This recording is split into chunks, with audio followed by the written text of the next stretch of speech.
औज़ु बिल्लाहि मिनश शैतानिर रजीम बिस्मिल्लाहिर रहमानिर रहीम। देखिए, मुफस्सिरीन कहते हैं और तज़किया करने वाले कहते हैं कि कुरान शरीफ के अंदर तकरीबन 80,000 अल्फ़ाज़ हैं। उन 80,000 में से जो असल अल्फ़ाज़ हैं वो 2,000 हैं जो कि रिपीट होते रहते हैं। और मज़ीद तज़किये से पता चला है कि उन 2,000 अल्फ़ाज़ में से 500 अल्फ़ाज़ ऐसे हैं जो उर्दू रस्मुल ख़त में या उर्दू बोलने में थोड़ी बहुत चेंजेस के साथ इस्तेमाल होते हैं। देखिए, जब मैं कुरान पढ़ता हूँ तो मैं आइडेंटिफ़ाई करने की कोशिश करता हूँ उर्दू के अल्फ़ाज़ को, इसलिए कि उससे समझना आसान होता है कुरान को। देखिए, कुरान मेरे ख़्याल से आसमानी किताबों में सबसे आसान किताब है और उसकी एक वजह ये है रिपिटेशन, जो अल्फ़ाज़ के रिपिटेशंस हैं इसके अंदर। इसमें बाज़ औक़ात मुझे कुछ ऐसे सूरे नज़र आएँ जिसके अंदर कुरान के अल्फ़ाज़ 70% तक हैं, और ऐसे ही एक सूरे का मैं ज़िक्र करूँगा आज, और उस सूरा का नाम है सूरह अल-असर। देखिए, सूरह अल-असर की वैसे बहुत सारी फ़ज़ीलतें हैं। सबसे पहली बात तो ये कुरान शरीफ की मुख्तसर तरीन सूरतों में से है। इसके अलावा 3 मुख्तसर तरीन सूरतें हैं 3 आयतों वाली, जिसमें से 2 और जो हैं वो सूरह अल-नसर और सूरह अल-कौसर है।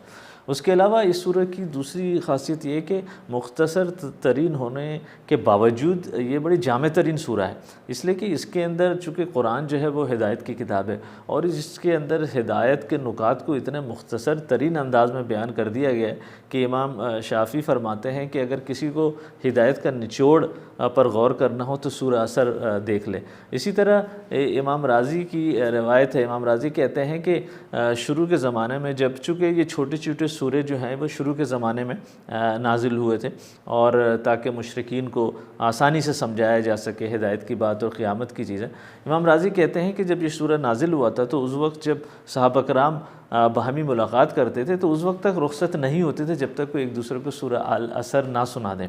औज़ु बिल्लाहि मिनश शैतानिर रजीम बिस्मिल्लाहिर रहमानिर रहीम। देखिए, हम सूरह अल-असर में का जायज़ा लेंगे और इसके अंदर हम देखेंगे कि बहुत सारी अरबी के अल्फ़ाज़ हैं जो उर्दू ज़ुबान में शामिल हैं, जो हमारे लिए अरबी को समझना, कुरान को समझना बहुत आसान बना देते हैं। मिसाल के तौर पर जैसे पहला वर्ड है इस सूरह के अंदर वाह का मतलब है कसम है।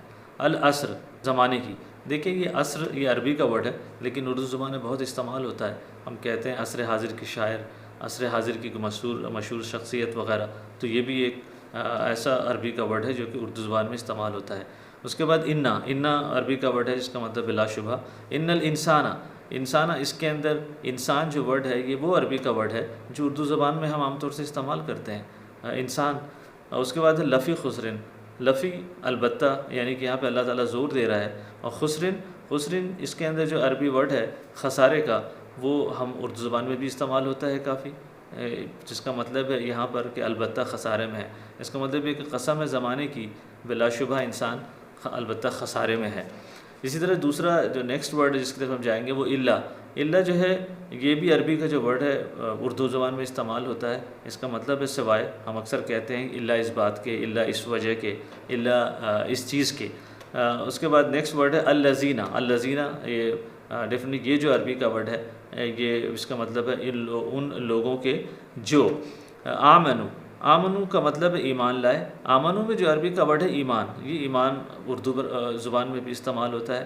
तो इसको भी अगर हम एक दफ़ा हम ये रिलेट कर लेते हैं कि जी ये अरबी वर्ड उर्दू ज़बान में इस्तेमाल होता है, तो नेक्स्ट टाइम जब भी आमनू आता है तो हमें पता चल जाएगा। वह आमिलू और उन्होंने अमल किए। आमिलू के अंदर जो अरबी का वर्ड है अमल, वो उर्दू ज़बान में भी बहुत बोला जाता है, हम बहुत बोलते हैं, तो इसके अंदर भी आसानी हो जाएगी। तो इसका मतलब इल्ला लज़ीना, सिवाय उन लोगों के जो ईमान लाए और जिन्होंने अमल किए। अस्वालिहाती के अंदर जो अरबी का वर्ड है, जो की वर्ड है वो है सोलह हम उर्दू ज़बान में ही बोलते हैं नेक, अच्छा। तो अल्लज़ीना आमनू व आमिलुस्सॉलिहात, वो लोग जो ईमान लाए, जो अमल किए नेक। व तवासव बिल हक़, और एक दूसरे को वसीयत करते हैं। व तवासव के अंदर जो अरबी का की वर्ड है वो वसीयत है, और वसीयत का वर्ड उर्दू में भी इस्तेमाल होता है। ये अरबी ज़ुबान से उर्दू ज़ुबान में शामिल हुआ है शायद। तो यहाँ पे फिर एक उर्दू वर्ड है जिसको हम रिलेट कर लें अगर, तो नेक्स्ट टाइम हम जब भी पढ़ेंगे तो बड़े आसानी हो जाएगी समझने में। बिल हक़, इसके अंदर जो वर्ड है अरबी का की वर्ड है वो हक़ है, और इसका मतलब है बिल हक़ का मतलब है हक़ की।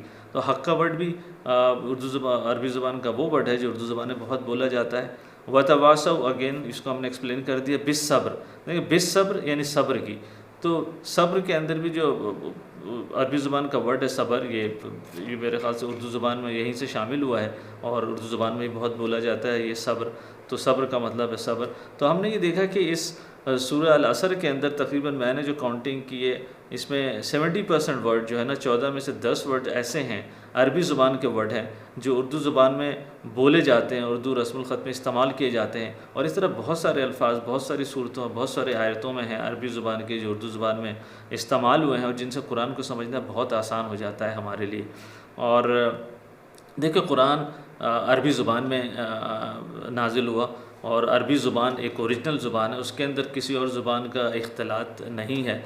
हाँ अलबत्ता उर्दू ज़ुबान जो कि उसके बहुत दिनों बाद बहुत अरसे बाद वजूद में आई है और उसके अंदर मुख्तलिफ़ ज़ुबानों से बहुत सारे अल्फाज हैं और अरबी ज़ुबान के भी अल्फाज हैं। और देखें फिर मैं यहाँ पे एक हदीस बताऊँगा, इब्न माजा की हदीस है कि किसी कुरान की एक आयत को समझ कर पढ़ना 100 नवाफिल से बेहतर है। मतलब 100 नवाफिल से ज़्यादा सवाब है अगर एक आयत हमने समझ के पढ़ी। देखिए अनफॉर्चुनेटली हमें कुरान पढ़ना तो बताया जाता है, कुरान ख़त्म करना तो बताया जाता है, लेकिन हम अपने बच्चों को अपने आप को समझने पे ज़ोर नहीं देते। देखिए कुरान हिदायत की किताब है, असल मकसद इसको पढ़कर समझना और इससे हिदायत हासिल करना है। और मेरे ख़्याल में जो लोग उर्दू बोलते हैं या उर्दू समझते हैं उनके लिए कुरान को समझना और आसान हो जाता है। और ये एक तरीका था कुरान को समझने को आसान बनाने का जो कि हमें यूज़ करना चाहिए। वर्ड्स बाय वर्ड जो ट्रांसलेशन है कुरान की उसको ख़रीदें और एक दो दफ़ा दौर चलाएं और उसके बाद देखें कि कुरान कितनी आसानी से समझ में आता है। व आखिरु दावाना अनिल हम्दुलिल्लाहि रब्बिल आलमीन।